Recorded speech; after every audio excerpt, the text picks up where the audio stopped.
આજથી મા અંબાના નવરાત્રિની પ્રારંભ થઈ રહ્યો છે, ત્યારે માતાજીના ચરણોમાં દરેક પ્રજાજનોની સુખ શાંતિ અને સમૃદ્ધિ વધે એના માટે પ્રાર્થના કરું છું.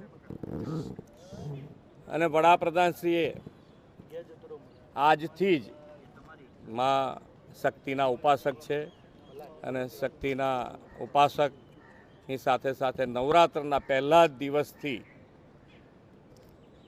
બચત માટે, લોકોની બચત માટે, લોકોના પૈસા કેવી રીતે બચે એના માટે નેક્સ્ટ જનરેશન જીએસટી રિફોર્મ્સ કર્યું છે.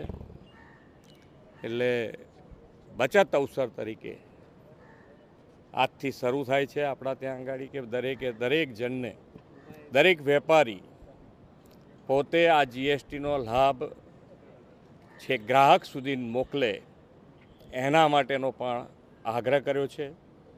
અને બીજું કે ભાઈ આપણે જે પ્રમાણેની સમયની માંગ છે એમાં માનનીય વડાપ્રધાનશ્રીએ આત્મનિર્ભર એટલે કે સ્વદેશી અપનાવીએ.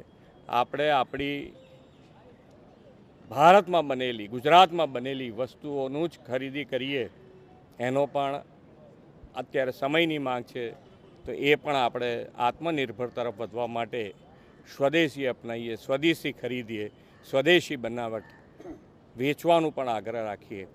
એટલા માટે દરેક જણને આ બધો જ લાભ પ્રજાજનોને વધુને વધુ મળે અને જીએસટીની બચત એમના ઘર સુધી પહોંચે, એમના આનંદ સુધી પહોંચે, એમના વૈભવ સુધી પહોંચે, એ જ અભ્યર્થના.